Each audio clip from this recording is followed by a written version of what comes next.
C'est toujours un réel plaisir de vous retrouver sur Medi 1 dans le cadre de votre émission Génération News, l'émission qui prend à cœur toutes les problématiques liées à la jeunesse, mais également tout ce qui fait le buzz sur Internet. Le rap, cette discipline que vous connaissez très bien, est un mouvement culturel et artistique populaire en Afrique depuis le début des années 1990, en raison de l'influence afro-américaine généralisée. Certains des premiers rappeurs africains tels que MC Solar ou encore Positive Black Soul ont su manier cette discipline avec maestria. Ce n'est qu'à la fin des années 1990 que le rap s'est éternisé en Afrique. Le rap comme lieu d'expression, on en parle en première partie d'émission. L'appréciation du plagiat ou de la contrefaçon musicale soulève de nombreuses difficultés. Il est très délicat de tracer la frontière entre l'exercice de la liberté de création et de la protection de l'auteur de l'œuvre première. Le plagiat, une limite à l'inspiration, des éléments de réponse en fin d'émission avec mes invités du jour. Sky, vous êtes artiste rappeur, merci d'avoir répondu à l'invitation de Génération News. Merci à vous, merci à vous.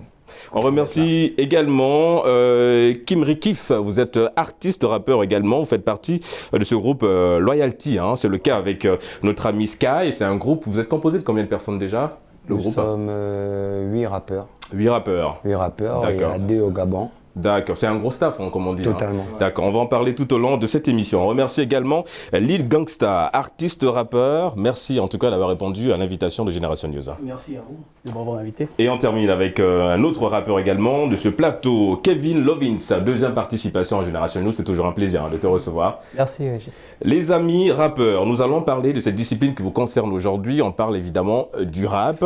Alors dans mon introduction, je vais donner, on va dire, une présentation sommaire de cette discipline. En l'occurrence, qui a vu le jour en 1990. Mais Sky, s'il fallait aller en profondeur, c'est quoi le rap concrètement? Au-delà de cette discipline, qu'est-ce que ça représente? Déjà pour vous et de manière générale. De manière générale, je ne saurais pas trop expliquer parce que le rap, c'est de la musique aussi, c'est assez subjectif. Mais pour moi, le rap, c'est ce moyen-là d'expression qui nous permet de relater les réalités de ce qu'on vit un peu chaque jour, tu vois. C'est vraiment notre terrain de jeu en fait. C'est là où on se libère, c'est notre journal intime, c'est un peu ça. C'est un peu ça le rap, je pense. Journal intime, Kimri, est-ce que vous êtes dans cette logique-là aussi? C'est votre moyen d'expression aujourd'hui, le rap? Ça fait combien d'années que vous êtes tombé dans cette discipline déjà? Environ, on va aller à la 10e année. Hein. 10 ans que vous êtes dans le rap? D'accord. Et pourquoi le rap et pas d'autres disciplines, on va dire musicales aussi, qui pouvaient vous faire connaître aussi, hein, parce que vous êtes très connu aujourd'hui, au vu de ce que vous produisez sur les réseaux sociaux avec votre groupe évidemment. Pourquoi le rap et pas une autre discipline? Je crois que c'est une question de style, hein, de choix aussi. Je crois que c'est par le rap que j'arrive à mieux m'exprimer. D'accord. J'arrive à mieux véhiculer des messages par le rap. Déjà par le rythme et tout, et l'agencement des mots, ce que j'apprécie.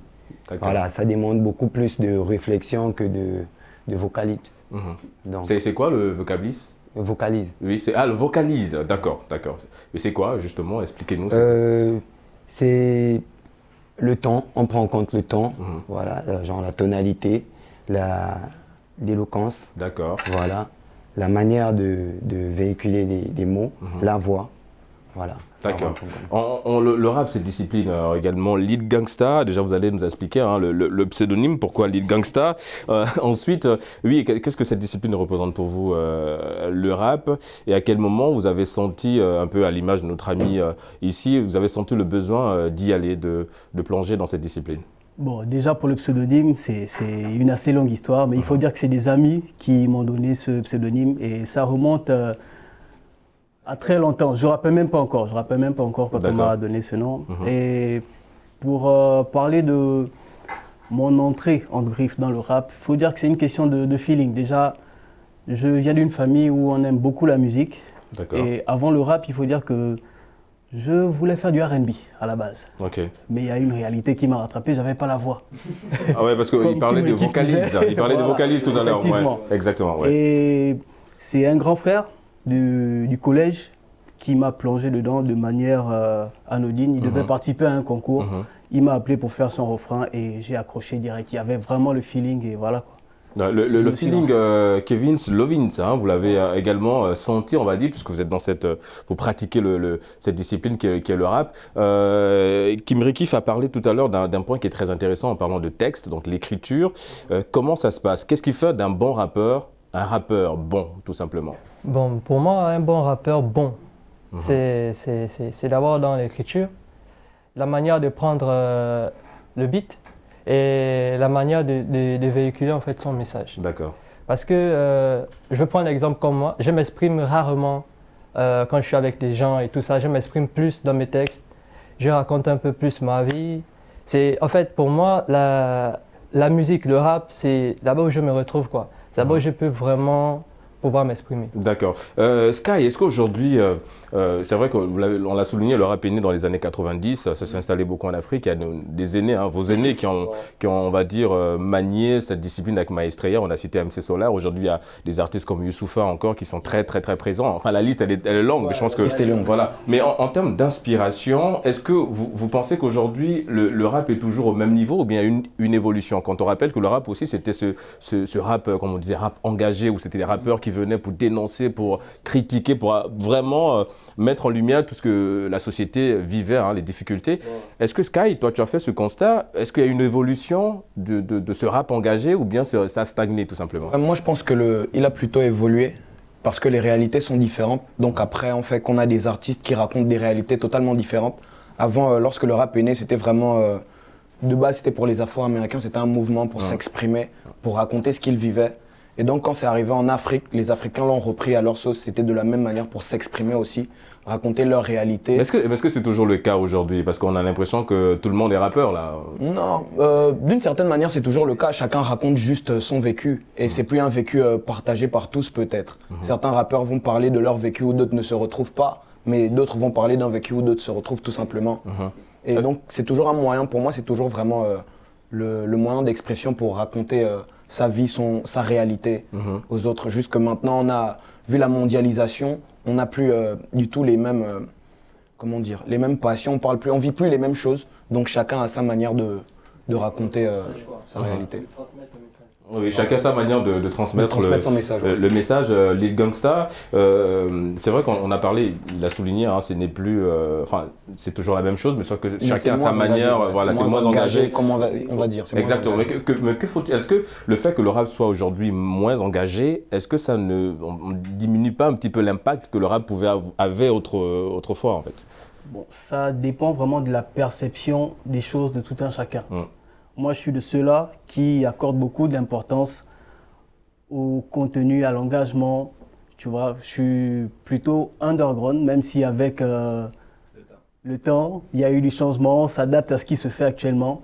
Mais c'est vrai que voilà, le rap n'est plus uniquement axé sur le côté contestataire. Ouais. Ouais, parce qu'il ne suffit pas de contester, il ne suffit pas de dénoncer, il faut proposer aussi. Hein, voilà. D'accord. Voilà. Vous êtes dans cette logique-là, Kimri? Vous êtes dans cette logique, je veux dire, à chaque fois que vous écrivez un texte, déjà, dans quel mood, comme on dit, hein, pour utiliser votre... dans quelle ambiance on se sent quand on a envie quand on commence à écrire un texte? Supposons que la thématique, ça soit liée à, je sais pas, prenons le cas par exemple des agressions, des vols, des braquages et tout ça. Si vous voulez dénoncer ces faits, à quel moment vous commencez, dans quelle ambiance vous êtes en termes d'écriture, comment ça se passe? Est-ce que vous commencez par votre vécu ou bien vous commencez à écrire le texte en fonction du vécu de quelqu'un d'autre qui... Voilà. Ça dépend vraiment du thème abordé, hein, du thème développé. Par exemple, si c'est concernant les agressions, si j'ai déjà vécu ça, je vais commencer à parler de moi. Tu vois? Et en parlant de moi, je crois que je vais toucher aussi d'autres personnes. Donc, je vais démarrer mon texte en ego trip, genre parler de moi, tout en restant dans le thème. Et petit à petit, je vais développer, je vais agencer d'autres histoires aussi concernant l'agression et tout. D'accord. Et si vous êtes dans cette logique-là aussi, c'est pareil, hein, lorsque vous écrivez un texte, vous êtes dans ça? D'abord, si c'est un thème dans lequel je me retrouve, une histoire que j'ai déjà vécue, je commence forcément par mon histoire et après j'ouvre vers ce que j'ai vu ou ce que j'ai entendu sur les réseaux ou directement au quartier. D'accord. Voilà. Alors, il y a un artiste, je l'ai souligné tout à l'heure, Sky, un artiste que vous connaissez très bien, je pense qui vous a influencé aussi un petit peu, il s'appelle Youssoupha. Youssoupha disait dans l'une de ses chansons, je vais citer, il disait « Qui prétend faire du rap, je vous laisse terminer, sans prendre position ». Est-ce que c'est le cas pour vous, Sky? Est-ce que vous prenez position lorsque vous faites du rap? Je prends position pour le bonheur. D'accord, Ouais. c'est-à-dire Bah, moi, ma musique, personnellement, ma musique, je la veux comme un distributeur de bonne humeur, tu vois. Je veux vraiment que les gens, quand ils écoutent ma musique, ils se sentent bien, quoi. Au-delà du sujet, quel que soit le sujet, qu'ils se sentent bien ou qu'ils se sentent touchés par ce que je dis. Donc, moi, je me positionne plus du côté du bonheur, tu vois.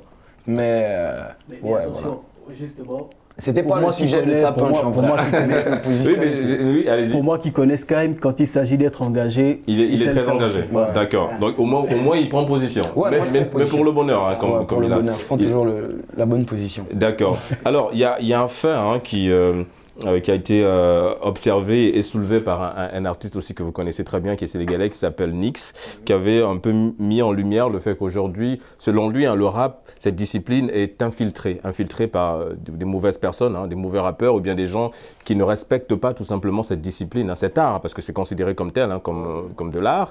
Est-ce que vous partagez cet avis? Alors, il va plus loin en disant qu'aujourd'hui, par exemple, on a des rappeurs qui sont censés dénoncer, mais qui se rapprochent parfois d'un pouvoir autoritaire. C'est-à-dire qu'aujourd'hui, on remarque que lorsqu'il y a des présidentielles un peu, on a des rappeurs qui sont derrière, on va dire, le mauvais candidat, ou le bon, c'est selon. Mais est-ce qu'au vu de tout ce que Nix dénonce, Kevin, est-ce que vous partagez son avis? Est-ce qu'aujourd'hui, le rap est infiltré par on va dire, des mauvaises personnes, tout simplement? Bon, pas de mauvaises personnes. Vous savez, aujourd'hui, la musique a pris une autre tournure.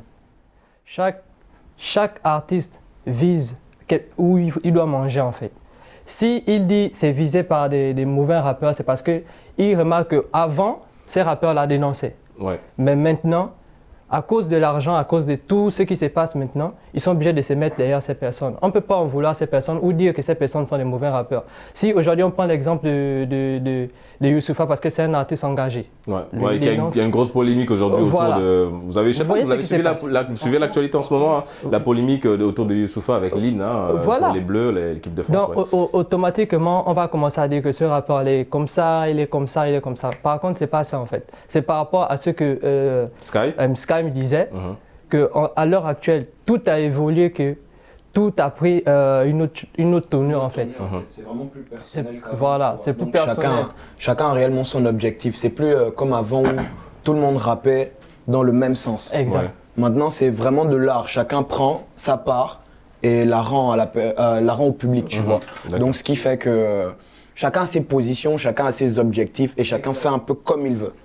Oui, Kimri, Je allez-y. pense que le rap, c'est une discipline comme l'école. C'est-à-dire que même dans un sac de riz, on a des mauvaises graines. Ouais. D'accord? Comme en classe, on a des bons élèves et des mauvais élèves. Mais on est tous dans la même sac. Oui, mais comment faire aujourd'hui pour trier ça? Je veux dire, c'est-à-dire, moi je reste comme On peut pas trier. l'exemple du riz, on peut toujours enlever les mauvaises graines. Mais c'est vrai que ça va prendre du temps, certes, mais on peut toujours le faire. Je veux dire, mais comment y arriver par exemple? On ne peut pas trier, on peut rectifier. D'accord. On peut modifier. Oui, quelqu'un peut ne pas avoir la moyenne. Et au premier semestre et au second semestre, il se donne les moyens d'avoir la moyenne. D'accord. D'accord? Moi, je suis de ceux-là qui pensent que le rap ne doit pas vraiment se mélanger à la politique. Ça encore, c'est un autre débat, mais ça, c'est mon point de vue. D'accord. Tu vois. De même, on peut être un rappeur qui est dans la contestation, mais pas forcément être positionné dans un parti politique. Ouais. Bah, Ça, par contre, c'est peut-être ce qu'il que a pris position. Ça, par contre, c'est ce que je dis. D'accord. Tu peux dénoncer un parti au pouvoir sans pour autant être de l'opposition. L'opposition, je parle de Entre parti guillemets, politique. ouais, évidemment. D'accord.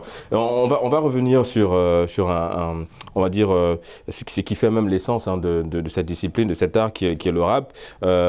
Kimri Kif a parlé de la technique, vous avez parlé du flow. Comment on travaille ça, Kimri Kif? Comment on travaille le flow? Comment ça se travaille? Moi, je travaille mon flow devant un miroir. D'accord. Voilà, je le travaille devant un miroir et En écoutant d'autres rappeurs aussi. Vous avez été influencé par lequel de ces rappeurs connus aujourd'hui? Youssoupha. Youssoupha, d'accord. Youssoupha. On a été à la bonne école. D'accord, lui qui se fait appeler le lyriciste Bantou. Voilà. Est-ce que c'est le cas pour vous? Je veux dire, est-ce que c'est en se laissant inspirer par Youssoupha, vous êtes dans la même philosophie que lui en ce qui concerne l'écriture, parce qu'il est très technique dans l'écriture également, Youssoupha. Est-ce que c'est le cas pour vous aussi? Je veux dire, quand vous commencez à écrire, vous faites attention aux rimes, aux alexandries? C'est totalement en rime multisyllabique. On prend en compte tout ce qu'il y a autour. En fait, il y a une méthodologie à respecter. Dans le rap, il y a une méthodologie. Enfin, dans l'écriture, il y a de texte, il y a une méthodologie. Mais bien sûr, tu vas pas, on va dire quoi? Tu vas pas quitter excusez-moi, tu vas pas quitter du singulier au pluriel sans transition. D'accord. D'accord.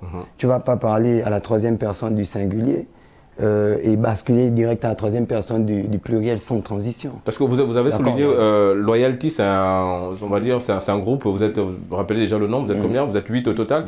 Comment ça se passe le travail en groupe? Je veux dire, Sky par exemple, quand tu termines d'écrire ton texte, est-ce que tu donnes aux autres, histoire qu'ils jettent un coup d'œil clinique dessus pour voir si les choses c'est du partage. Si on est ensemble, c'est vraiment pour travailler ensemble. Parce que de base, faut rappeler que Loyalty, c'est des artistes solo d'abord de base. Et après, on a décidé de se mettre en groupe.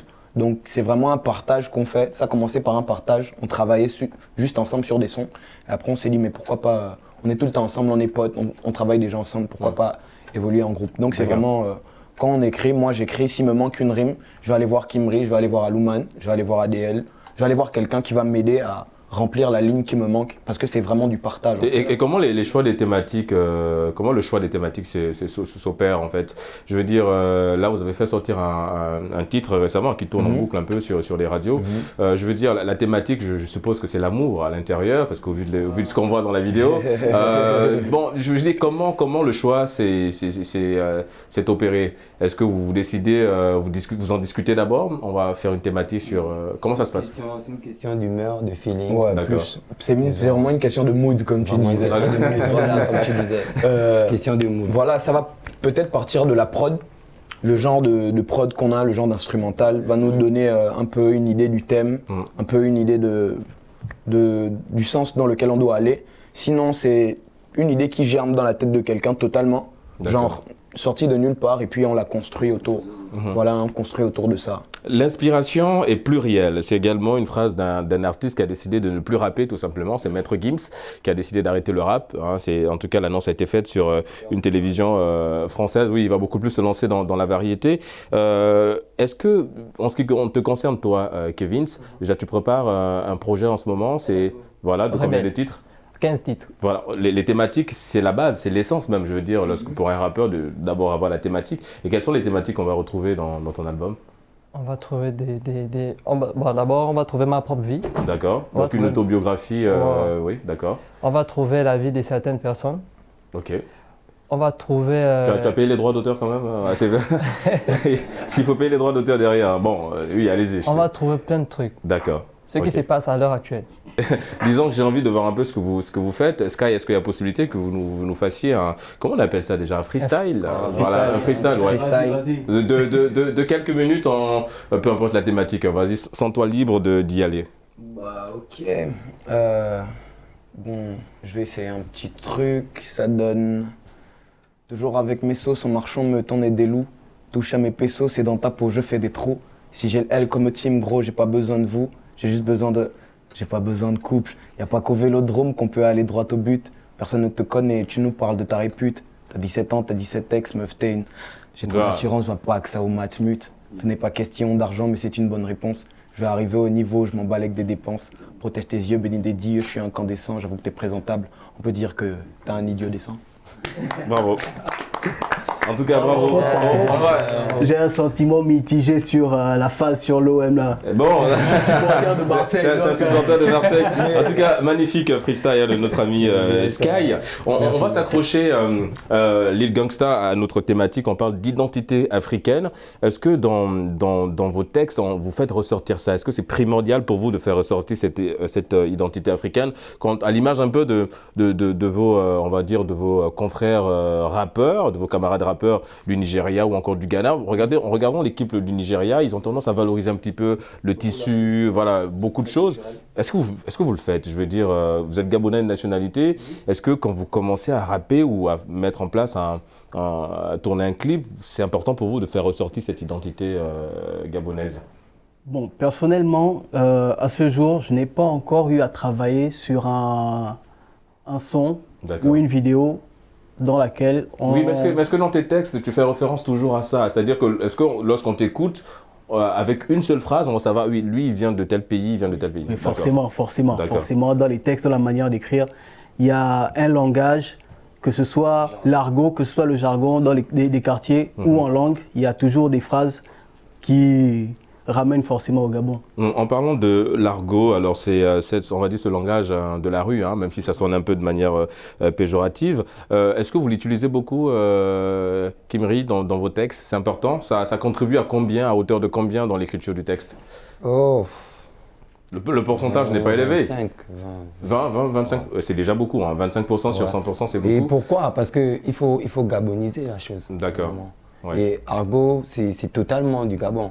Ouais. C'est totalement un langage rural qui vient du Gabon. Mais est-ce que quelque part ça ne... Oui, d'accord, mais est-ce que ça ne crée pas une barrière aussi, je vais dire, supposant que voilà, votre musique elle est écoutée partout aujourd'hui, comme je l'ai dit, vous produisez beaucoup, elle est écoutée dans plusieurs pays sur le continent, mais est-ce que ça ne crée pas un barrière? Il y a pas une... Non, ça crée plutôt une valeur ajoutée. Pas une différence. Ouais. Quand moi j'écoute un rappeur français qui me parle de charbonné, béton, je m'arrange à comprendre parce que je veux écouter la musique. Ouais. D'accord? Donc si les gens veulent m'écouter, bah, ils seront obligés d'écouter Kimri Cliff et sa musique. D'accord. C'est quoi? Tu vois, on voit aujourd'hui les artistes ivoiriens, les rappeurs. C'est le nouchi. Ils chantent en nouchi et on s'adapte. On ne comprend pas forcément, mais on s'adapte. Donc ce serait bien que nous aussi, on arrive à valoriser le Toli Bangano. Et rappelons que le rap ne nous appartient pas. Voilà, donc si on prend quelque chose, copier quelque chose, faire du copier-coller, c'est comme on dit, imitation égale limitation. C'est totalement. Il faut africaniser le rap. Ouais, c'est vrai. Vous voyez. Donc il faut introduire quelques réalités africaines, il faut introduire quelques mots, quelques jargons. Ouais, comme on l'a dit, pour faire ressortir cette identité africaine. D'accord. Lovin, ça? C'est vrai, mais pour moi, je prends mon propre cas, c'est à 0%. D'accord. Je n'utilise pas l'argot dans mes sons. C'est un choix voulu, enfin, le choix, il est justifié par quoi, ce choix? Bon, en fait, moi, je me vois loin. Comme tout le monde ici sur ce plateau. Donc, oui, c'est vrai, je me vois loin. Et on sait qu'à l'heure actuelle, c'est plus la musique française, congolaise, ivoirienne, camerounaise, oui. Qui, voilà. Donc, moi, si j'utilise pas l'argot, c'est pas parce que je veux pas. C'est stratégique pour vous. Si je n'utilise pas l'argot, ça m'ouvre un peu des portes, un champ d'action. Mais ce qu'il a dit, c'est important. Ce qu'il a dit, c'est important aussi. Tu acceptes la carrière à Fally Ipupa? Oui. C'est ce que je disais. Ce que tu dis, c'est important parce que ça ajoute un plus aussi dans... Après oui, c'est une question de sensibilité. Voilà, lui, peut-être sa sensibilité, autant pour moi, fait qu'ils ne mettent pas d'argot et c'est pas le seul. Dans notre groupe, par exemple, je peux citer Damon Star, qui aime pas trop mettre de l'argot, qui préfère utiliser des termes que tout le monde peut comprendre en français pour éveiller la recherche dans l'esprit des gens. Il va chercher des termes, faire des punchlines, des punchlines assez métaphoriques pour que les gens puissent aller chercher plutôt dans le français que dans la langue pour rendre la chose moins compliquée. C'est vraiment. C'est juste qu'il y a des sons où forcément tu vas mettre un peu. Tu vas utiliser l'argot parce qu'il faudrait bien que tout le monde se retrouve dans ce que tu fais. D'accord. On parle de punchline. La punchline. Skyem, c'est quoi déjà une punchline? Qu'est-ce qui fait comment avoir une bonne punchline? La punchline, c'est soit un jeu de mots, soit une très bonne métaphore. D'accord. Et donc, la bonne punchline, je sais pas, ça peut passer sur des événements d'actualité. Ça peut se passer sur un fait connu, une vérité globale, tu vois. On prend une vérité globale et puis on fait quelque chose autour. Comme par exemple, dans mon freestyle, je disais, j'ai beaucoup d'assurances, j'ai pas accès aux matmut, qui sont des assurances, tu vois. D'accord, ouais. C'est le truc, quoi. C'est vraiment le jeu de mots dire que moi j'ai de l'assurance, donc j'ai pas besoin des maisons d'assurance. D'accord. On va alors, vous êtes des rappeurs, hein, vous êtes engagés évidemment, c'est une discipline que ça fait plus de 10 ans que vous êtes, en tout cas pour notre ami Kim Rikif, plus de 10 ans dans le rap. Comment la famille a accueilli cette nouvelle-là? Parce qu'au-delà d'être rappeur, vous êtes aussi un étudiant. Comment la famille arrive à accueillir ça, et comment toi, en tant que rappeur, tu arrives à jauger, avoir le juste milieu entre le fait de faire des showcases parfois et ensuite derrière d'aller en cours? Comment ça se passe? Bon, déjà la famille, d'entrée de jeu, elle n'a pas forcément accueilli ça, adhéré, elle n'a pas forcément adhéré. Et pour la petite histoire, j'ai grandi dans un studio. Mon beau-père, c'est un ancien musicien, il a tout un studio et tout. Et j'avais plus ou moins interdiction de mettre pied au studio. Voilà, donc c'était vraiment pas facile, quoi. Mais non, la famille a fini par accepter. Je sais pas, peut-être de par mon talent, de par mon avenir, la famille commençait à comprendre qu'il pouvait avoir de l'avenir dans la musique. D'accord. Et on va parler toujours de musique, les amis, mais en deuxième partie d'émission. On marque une courte pause et on se retrouve dans une poignée de minutes. À tout de suite sur Média.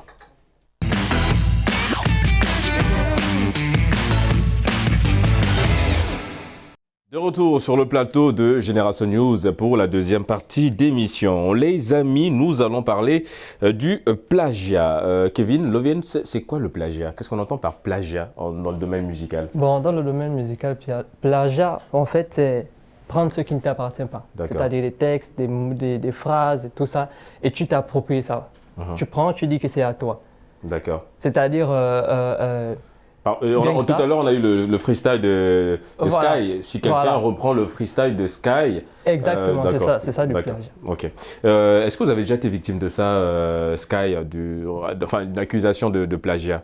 Moi pas, mais un membre de mon groupe, lui, D'accord. à la sortie de notre dernier clip. C'est un truc assez drôle. Ça date d'il y a super longtemps déjà, de quelques années. Donc lui, il a fait le texte en question qu'il fait dans le son devant quelqu'un.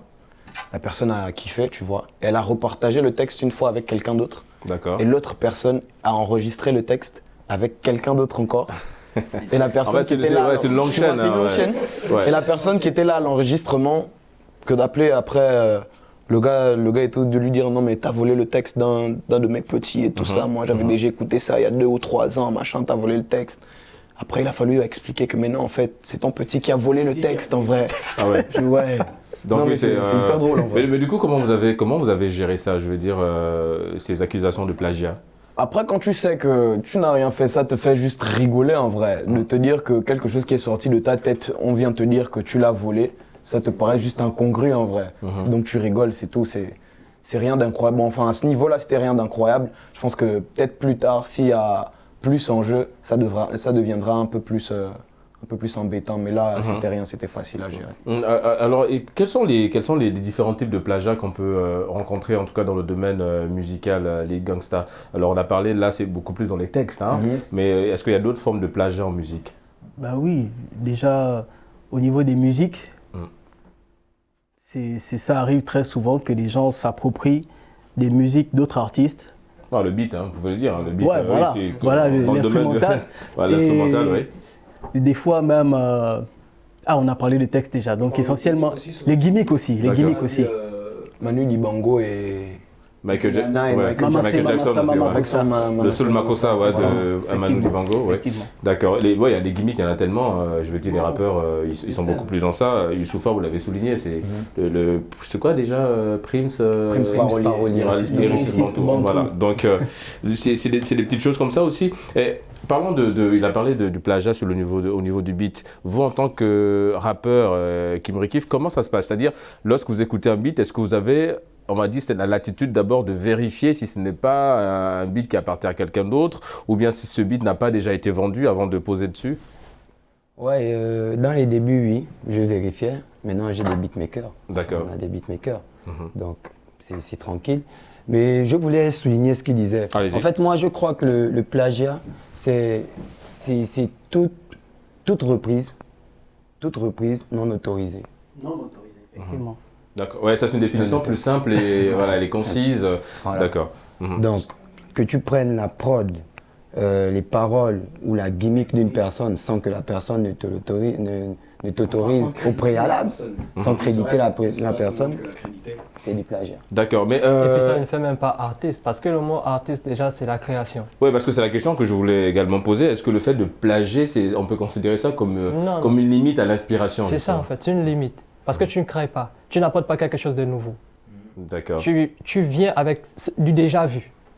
Si j'ai fait sortir un beat où j'écoutais où j'ai mis des 808 avec un tel rythme, et toi tu viens faire la même chose et tu ne changes pas en fait. Tu fais la même chose, ça ne sert à rien. Oui, mais est-ce que c'est pas est-ce que c'est pas ce qu'on assiste aujourd'hui, Sky? Je veux dire, quand on voit les nouveaux rappeurs, c'est beaucoup plus ça, c'est des reprises. On a l'impression que on a l'impression que lorsqu'on veut percer entre guillemets, on a tendance parfois à reprendre un peu voilà les classiques. Oui. Après, il y a une différence entre le sample et le plagiat. Donc le fait de sampler une musique, ce n'est pas du plagiat. Non. D'accord. Pas forcément. Parce qu'on peut sampler, ne pas créditer et ça devient du plagiat. Le sampler, en fait, ça devient du plagiat au moment où on ne crédite pas l'auteur. Il faut créditer tout le temps l'auteur parce que, surtout si on gagne des revenus dessus, c'est du vol en vrai. Donc quelqu'un a créé, on se l'approprie. Et on gagne des revenus sur ce que quelqu'un d'autre a créé. D'accord. Voilà pourquoi il faut créditer. Lorsque c'est pas crédité, on parle de plagiat directement parce que on se l'a approprié directement, tu vois. Donc c'est un peu plus ça.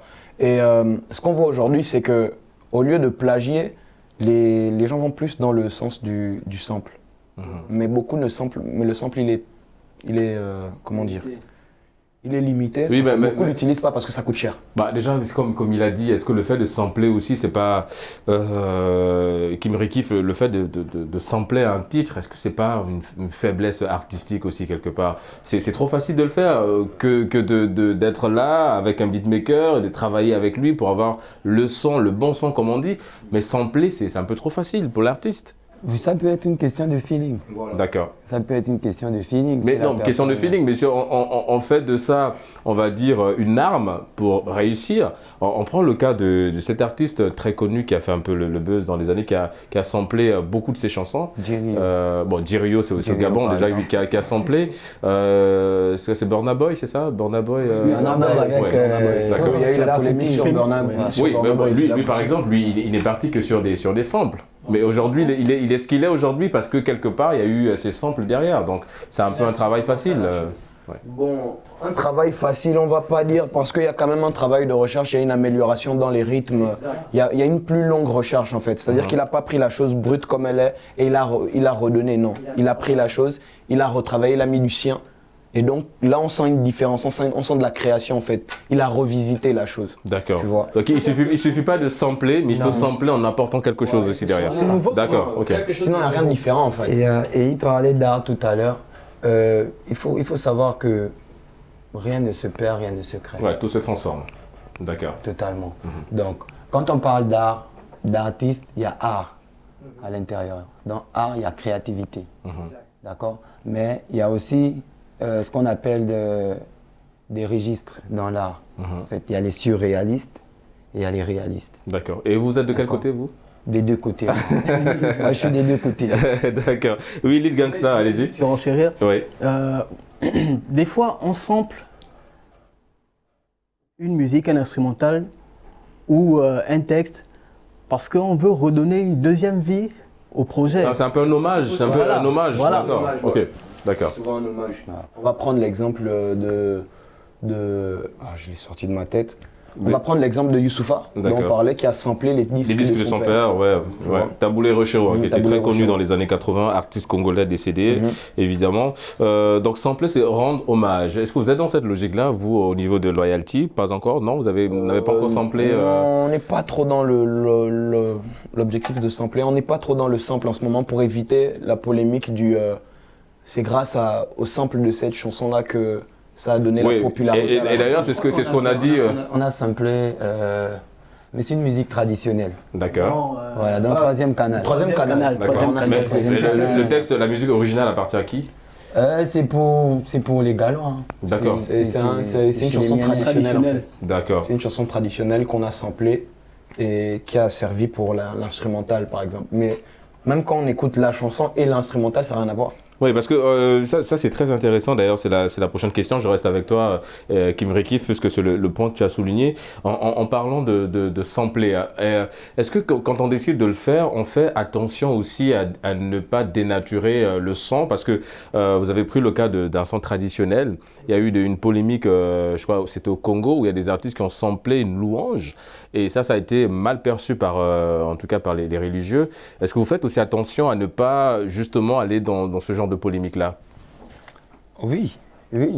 En fait, tu vas pas sampler une louange pour en faire un son de bar, par exemple.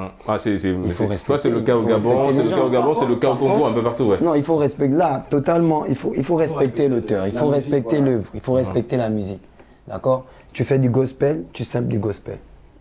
D'accord. C'est clair. Si tu samples du gospel pour en faire un son ambiançant ou un son dansant, franchement, tu dénatures directement l'œuvre de la personne. Mais est-ce qu'on a parlé de Jirio, Lil Gangsta? En tout cas, c'est un artiste qu'on connaît très bien aussi, hein, qui a fait, on va dire, qui essaie de mettre le Gabon, redonner ses lettres de noblesse à la musique gabonaise, en l'occurrence, hein, cette discipline, le rap. Est-ce que pour l'R&B, hein, d'accord. Il a commencé par le rap, ensuite il allait dans l'R&B, je crois. Ouais, mais en ce qui concerne Jirio, prenons le cas de cet artiste gabonais, est-ce qu'on peut affirmer que ce qu'il a fait, c'est du sample ou bien simplement un cover ou autre chose? Parce qu'il chante sur la musique, l'instrument. Voilà. C'est remix. C'est les remixes. Ouais, d'accord. C'est-à-dire qu'il prend la base de flow, la top line, ce qui donne la vibe, tu vois. Il va reprendre la vibe, souvent il va reprendre la prod, mais il va changer et le fond du texte et le texte lui-même, tu vois. C'est le remix et le plagiat, deux choses différentes. Deux choses différentes. D'accord. Deux choses différentes. Par contre, la question qu'il y a à se poser, c'est est-ce qu'il a... En fait, c'est là le problème. Donc, à partir du moment où l'auteur n'a pas été crédité, c'est du plagiat. Même si vous faites un remix, c'est que... Voilà. S'il avait sorti son titre Oh le goût, sans mentionner que c'était un remix, ça aurait été du plagiat. Parce que c'est pas son son en fait. Il a juste remixé un son qui existait déjà. Et le fait de dire que c'est un remix, ça prouve qu'il y a déjà eu de base un titre qui est comme ça. Voilà. Et lui, il n'a fait que le reprendre, tu vois. D'accord. C'est aussi un moyen pour, on va dire, percer dans ce domaine-là, les remixes, Lil Gangsta? Pour certains, oui. Mais il faut ajouter un truc. Des fois, quand on parle de plagiat, les victimes de plagiat laissent quelquefois passer quand le produit fini, le produit de l'artiste qui a plagié, n'est pas exploité à des fins commerciales. Mais une fois que c'est sur des plateformes de téléchargement, voilà, d'accord. Là, ça pose véritablement problème. Mais en général, quand le travail est présenté de manière gratuite sur YouTube ou sur d'autres plateformes, des fois, les artistes laissent passer. Il faut aussi souligner que lorsque c'est volé, par exemple, les streamings n'acceptent pas ça. Les plateformes de téléchargement. Oui, ils analysent ta musique avant de mettre ça en ligne. S'ils se rendent compte que cette musique a été volée quelque part et tu l'as pris sans autorisation, on te coupe la musique. Ouais, je pense que YouTube aussi est direct. Je vais apporter autre chose. Allez-y. J'ai eu le cas récemment sur mon dernier titre, Mboukou. Un artiste sénégalais m'a contacté, c'est un ami, mais depuis qu'on se connaît, on n'avait pas encore collaboré ensemble. Il me dit ouais, mais moi j'ai un studio, trouve une prod, viens demain au studio, on va faire un son. Je n'ai pas de prod sous la main, j'essaie d'appeler mon beatmaker, il n'est pas disponible. Je vais sur YouTube, je regarde des beats free. D'accord, ouais. Voilà, des types beats free. Et le beatmaker précise en description qu'avant d'utiliser la prod, il faudrait rentrer en contact avec lui. Ce que je fais, j'envoie un mail au gars, il me répond dans les 10 minutes qui suivent, on discute, il fait un tour sur mon Instagram, il apprécie ce qu'il voit, il m'envoie la prod. Je pose le son, mais quand je charge le son fini sur YouTube, je me rends compte qu'on me signale, voilà. J'appelle le gars, je dis mais attends, tu as dit que ta prod est free. Il me dit ouais, mais je l'avais pas. Non, en fait, non. En fait, c'est moi qui me rends compte qu'il l'a vendu après. Il me fait le coup du gars qui est étonné, mais non, mais moi je savais pas. Ma prod, je l'ai enregistrée à mon origine. Mais non, là je vois le nom d'un autre artiste, un artiste sénégalais et tout. Il me dit ouais, mais moi je savais pas. C'est moi-même dans mes recherches, je me rends compte qu'effectivement le gars, il me l'a pas dit. Il a vendu la prod après me l'avoir donné. Mais parce que c'est là le problème aussi quelque part, Sky. C'est-à-dire que ce que notre ami Lil Gangsta vient de souligner, parce que moi la question que je veux poser, c'est comment et à partir de quel moment on doit situer les responsabilités en ce qui concerne le plagiat. Parce que là, c'est le cas d'un beatmaker qui vend le même beat à plusieurs personnes. Et du coup, si Lil Gangsta pose dessus, ensuite il y a Kevin Lovins qui pose dessus, Kevin peut être traité en tout cas de voleur, parce que, enfin entre guillemets, hein, parce qu'évidemment on va dire qu'il a plagié. Or, derrière, il n'est pas responsable. Régis, juste pour préciser, c'est sa prod. Il a le droit de la vendre. Mais ce qui m'a fait bizarre, c'est qu'il me fasse le coup genre « Non, mais qu'est-ce qui se passe? Moi, je ne sais pas. » Non, évidemment. Moi, je pars du principe il a le droit de vendre la prod. L'artiste qui a acheté la prod, il peut m'attaquer. Ouais, c'est dans cette logique que je partais. Si j'avais enregistré le son ou si j'avais essayé de la mettre quelque part ou de revendre le son, et puis la logique des YouTube, c'est quoi? Ou des streaming. S'ils mettent ça en ligne, il va avoir la licence.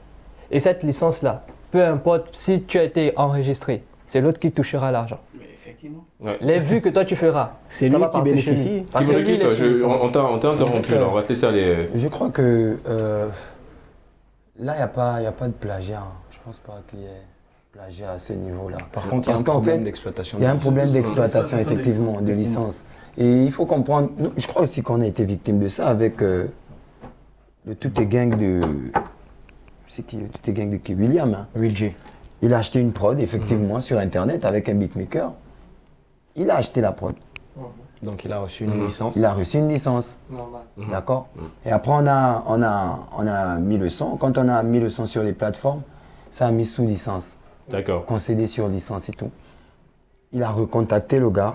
Et le gars lui expliquait qu'il pouvait vendre la prod à 2-3 personnes. Ça dépend du type de licence. Ça licence. dépend du type de licence qu'il prend avec le gars. D'accord. Tu vois. Généralement, il y a une licence qui te concède totalement les droits. En fait, droit exclusif. La prod te revient directement, quoi. Le beatmaker n'a plus un mot à dire dessus. C'est pour toi la prod. Et il y a aussi des licences où tu peux poser. Tu peux juste poser un truc vite fait. Le gars t'envoie la prod. Parfois, il t'envoie même pas toute la prod, il t'envoie une démo. Tu peux vite poser, vite fait. Mais tu ne mets pas ça sur des plateformes. D'accord, le téléchargement. Il y a d'autres licences aussi qui permettent d'utiliser la prod sur les plateformes, mais ça ne te donne pas. La prod ne t'appartient pas. Ça veut dire que le beatmaker peut la revendre encore. D'accord, mais en cas de plagiat, comment arriver à, on va dire, alors vous avez parlé de créditer l'auteur, donc toucher les royalties, comme on dit dans le jargon, mais supposons que vous, Sky, vous soyez victime de plagiat, comment aller au bout du processus? Est-ce que vous pouvez porter plainte? Et comment ça va se passer tout au long? Pour porter plainte, déjà, il faut avoir les preuves qui prouvent que c'est votre chanson. Et non, au-delà de l'enregistrement, il faut prouver la date de création. Prouver que moi j'ai créé avant celui que j'accuse de plagiat. D'accord. Confirmer qu'effectivement le son, même si je ne l'ai pas enregistré quelque part, au moins je me le suis envoyé par mail, qui fait une preuve. Et ça prouve à suffisance que moi j'ai enregistré la chanson avant que lui l'enregistre. Donc je suis propriétaire de l'œuvre. Parce que je suis le premier à l'avoir enregistré tout simplement. D'accord, le processus il est un peu lent, hein, je veux dire... Je pense que il faut impérativement l'enregistrement. Parce que tu peux... Par exemple, à Luman, son cas, si la personne aurait posé le son avant, comment ça allait se passer? Je pense que c'est votre ami qu'on aurait traité de... Voilà, tu vois, et lui, il ne devait apporter aucune preuve. Il devait avoir quelle preuve? Il a écrit ce texte, je crois, en étant en 3e. D'accord. À l'époque, 2014 par là, je crois. D'accord. Et quel impact aujourd'hui le plagiat? Parce qu'il y a beaucoup d'artistes qui sont accusés de plagiat aujourd'hui, un peu sur le continent, même en Europe, partout, beaucoup d'artistes sont accusés de plagiat. Lil Gangsta, quel impact le plagiat peut avoir aujourd'hui sur la musique de manière générale? Déjà, le plagiat, ça tue un peu certains auteurs, c'est-à-dire les auteurs authentiques. Parce qu'aujourd'hui, il y a des musiques qu'on connaît, des musiques qui ont été samplées sans avoir l'autorisation des auteurs. Et Aujourd'hui, même si l'auteur essaie de réclamer, mais lui, il pèse pas par rapport à l'artiste qui a plagié son morceau ou son texte. Du coup, lui, il est un peu lésé dans ses droits. Ça tue un peu certains artistes. D'accord. Kevin, vous partagez son avis. Le plagiat, ça, on va dire, ça tue, hein, comme il a dit, ça tue l'artiste, ça tue l'œuvre, tout simplement. Cet art qui est... L'œuvre originale. Ouais, original. Oh, oui. Ça tue l'œuvre originale. Dans l'optique où la personne qui a fait la chose, en fait, la personne qui a fait la chose se rend compte que, des fois, ton simple peut être mieux que sa chose. C'est ça le problème. Et quand c'est comme ça, des fois, lui, il n'est plus vu. Il est vu maintenant en arrière. Et toi qui as simplé la chose, tu es maintenant vu en avant. Je peux faire sortir quelque chose aujourd'hui et Gangsta reprend. S'il reprend, par exemple, sans me demander l'autorisation et que ma chose n'a pas marché comme sa chose a marché, automatiquement, on m'oublie. Et lui, il est en avant. Ouais, mais est-ce que Sky, si par exemple, prenons le cas de l'instrumental, hein, supposons que, je crois que c'est le cas avec l'artiste, comment il s'appelle, ivoirien, qui était très proche de DJ Arafat, le célèbre auteur du titre Jolie Amina. Je crois que Ariel Chené, voilà, justement avec le titre Amina, Jolie Amina, l'instrument, en fait, il a été accusé de plagiat parce que je crois qu'il a demandé la permission à un artiste très connu aussi, Timaya, qui est nigérian. Et Timaya aurait refusé, en tout cas, c'est l'avis, hein, c'est les retours qu'on a, aurait refusé justement de donner l'autorisation à Ariel Chené de pouvoir reprendre son instrumental. Mais ce qu'il a fait, ce qu'il a juste, on va dire, changé un petit peu, il a remodelé un petit peu, modifié un petit peu le titre, mais c'est très proche. Est-ce que ça, là, on est toujours dans le plagiat, le fait de changer juste un petit truc, on est toujours là dans le plagiat, Sky? Je pense qu'on peut toujours parler de plagiat, ça dépend vraiment de à quel moment, à quel niveau la modification est faite, tu vois, dans quel sens. Parce que, par exemple, si on prend la chanson de Rihanna où elle reprend la gimmick de Manu Dibango, ça n'a rien à voir avec la chanson de base. C'est juste cette partie-là qu'elle a reprise et qu'elle a mis dans sa chanson. C'est le cas de Michael Jackson aussi, pareil. Et là, ça a été du plagiat. D'accord. Pour juste quelques secondes. Donc du coup, en ce qui concerne Ariel Chené, on peut parler de plagiat, Oui, alors, dans ce cas. On peut parler de plagiat. D'accord. On peut parler de plagiat. Ouais, mais comment expliquer que des artistes très connus comme Ariel Chené, Lil Gangsta, des artistes de renommée internationale arrivent à se retrouver dans ces choses aussi, enfin, qui ne valorisent pas l'artiste en lui-même? Bon, mais déjà, il faut dire que le cas d'Ariel Chené n'est pas un cas isolé. Que ce soit aux États-Unis, en France, beaucoup d'artistes samplent ou plagient d'autres artistes. Mais des fois, c'est aussi parce que ce n'est pas eux-mêmes qui écrivent les textes ou eux-mêmes qui sont à la création des musiques. On vient leur proposer, ils apprécient, ils valident. Des fois, sans savoir d'où ça provient. D'accord. Revenons alors vous l'avez dit, c'est le cas de Ariel Chené parce que c'est l'exemple qu'on a cité. Il y en a tellement, vous l'avez dit, hein, c'est un cas isolé. Mais Kim Rikif, est-ce que pour Ariel Chené, on peut parler de... Moi, j'insiste sur la question. Est-ce qu'on peut parler de plagiat quand il a quand même apporté un peu de la créativité dans ce titre-là? Il y a de la création, il a apporté un peu... mais peut-être qu'on va écouter le son, mais je veux dire, est-ce qu'on peut parler de plagiat à partir du moment où il apporte quelque chose de plus? Mais il apporte un plus, c'est pour essayer de brouiller les pistes. Oui, pour brouiller les pistes. Oui, d'accord. Il apporte un plus, c'est pour ça. S'il pouvait prendre la prod même, originale, et poser dessus, il allait le faire. Ouais. Sky? Il a demandé, on lui a dit non. Voilà, et surtout qu'il savait déjà qu'il a demandé, on lui a dit non. S'il change, vraiment c'est du vol. Ça dépend du degré aussi. À quel degré il a changé la prod. Si on ressent toujours l'influence de la prod d'origine, ouais, c'est du plagiat. Ça change pas grand chose. Ouais, mais il a eu, on va dire, un franc succès avec ce titre, Jolie Amina, de notre ami. C'est ça que Gangsta. Et en vrai, ça tue en fait. Ouais. Ça tue l'artiste origine. Le vrai problème, c'est même une affaire de moyens en vrai. C'est parce qu'il gagne de l'argent sur quelque chose qui n'est pas à lui. Ouais, comme on dit. Que ça crée le problème en vrai. Tu vois, par exemple, jamais à part quand les internautes se sont emparés du cas de Burna Boy et Fela Kuti. Ouais. Il y avait aussi Burna Boy, le cas de Angélique Kidjo aussi, je crois. Oui.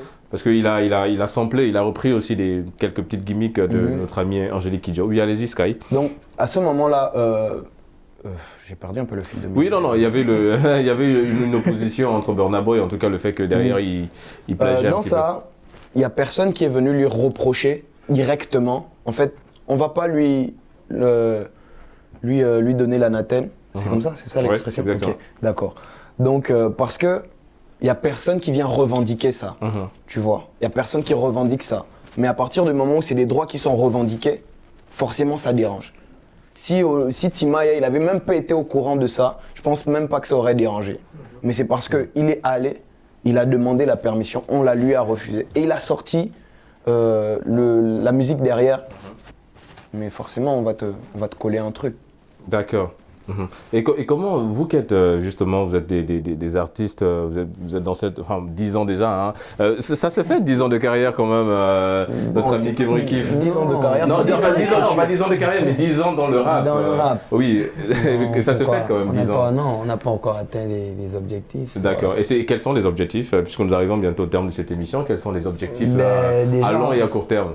À court terme, je Ouais. suis sur Génération News. Déjà, voilà. Ouais. À long terme, je serai peut-être sur Légende urbaine, D'accord. sur D'accord. Skyrock, D'accord. et ainsi de suite. Je crois que, en fait, nous sommes en train de chercher à exporter la musique.